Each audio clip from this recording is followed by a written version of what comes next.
how are you? It's all wet, it's all wet, it's all wet. I'm so sorry. We gotta make it more wet. Oh yeah, there's snow everywhere, in case you didn't know. And it's really, really bright. Today I'm going to be reviewing Fairest by Marissa Meyer. This is actually a novella for the Lunar Chronicles.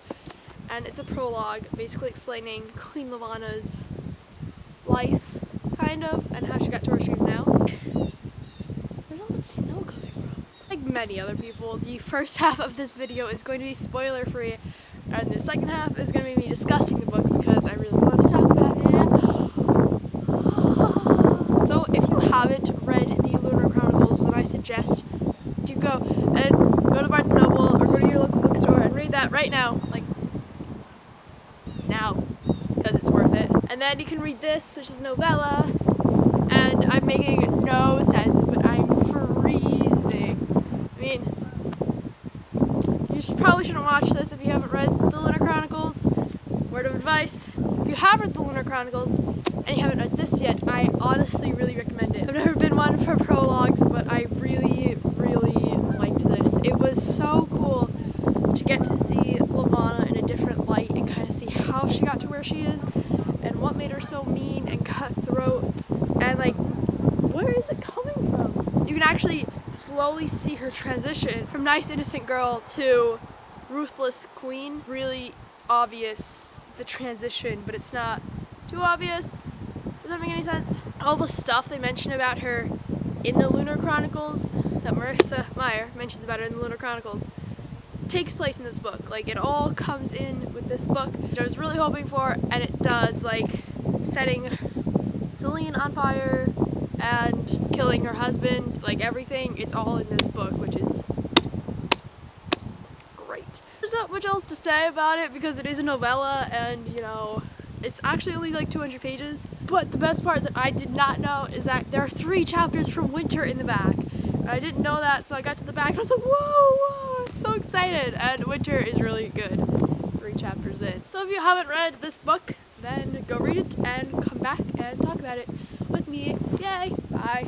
Okay, you've read Fairest. You're cool. My dog is chasing birds. I honestly just felt really bad for Levana in the beginning because she was just so awkward. She felt so normal in the beginning when she was talking about what's-his-face. I finished this book 5 minutes ago. I don't remember his name. Everett. She was talking about Everett, like he was her teenage heartthrob, and it was really relatable. What could have possibly made this teenage girl, like completely normal teenage girl, into Queen Levana? And I guess you can kind of see just what did.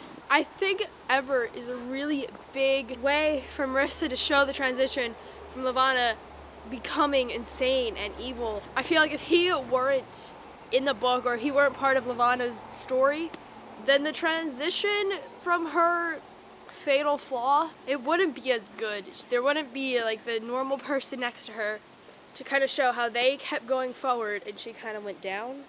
Does that make any sense? I couldn't understand why she was throwing herself so much at him, and why so suddenly almost she got so desperate for him that she started controlling him with her mind. And then we find out towards the end that Chennari was using her mind powers on Levana, and we also learned in the beginning that doing that to a small child ruins their brain and kind of makes them go crazy. And I think that's kind of what happened with Levana, that now that kind of took away her common sense for how to treat a relationship. I honestly got really excited when Chennari had her kid, because it was Cinder, and I was like, this is Cinder as a baby. We just saw Cinder as a little kid. That's so cool. Like, that's Cinder. That is Cinder on Luna, playing with Winter. That is Cinder, and she's with Celine. She is Celine. What do you think would have happened if Celine stayed on Luna? If Cinder stayed on Luna? Like, I don't know. We see Cinder now. She's really just, she really cares about everyone way more than herself. Like, she's throwing herself in situations for the greater good. But if she grew up on Luna, would she still be like that? She grew up in a really bad situation on Earth. I think that kind of made her so just and made her so selfless. If she grew up on Luna, getting everything she wants, and basically growing up just like Chennari, would she be Chennari? Would she be Lavana? Or would she still be Cinder? I guess we're lucky that Lavana tried to kill her because now she's gonna come back and save the day in Winter. I'm so excited for Winter. I really liked seeing Winter's backstory because I know the next book, Winter, is going to be so solely focused on her. I'm really glad we got to see a backstory. Her dad, her mom, how she grew up with Lavana, and Lavana killed her dad.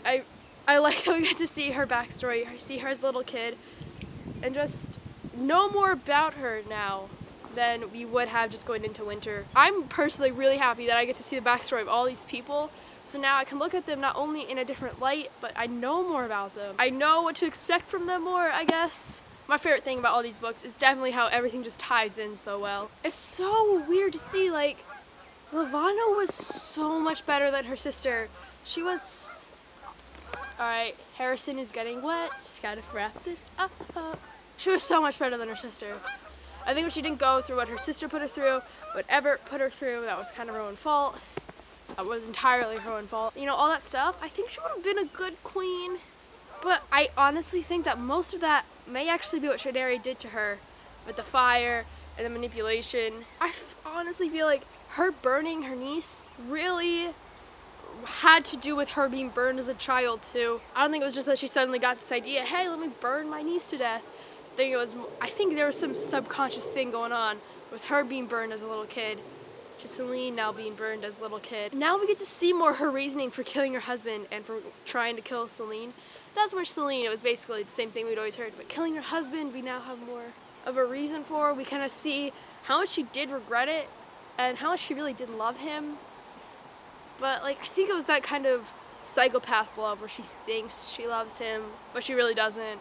My hands are numb. So I'm actually really blind. I cannot see anything because there's so much white everywhere. It's so bright outside because it's all white. So I'm kind of going before I get blind, and because my dog is freaking out because he wants to go inside.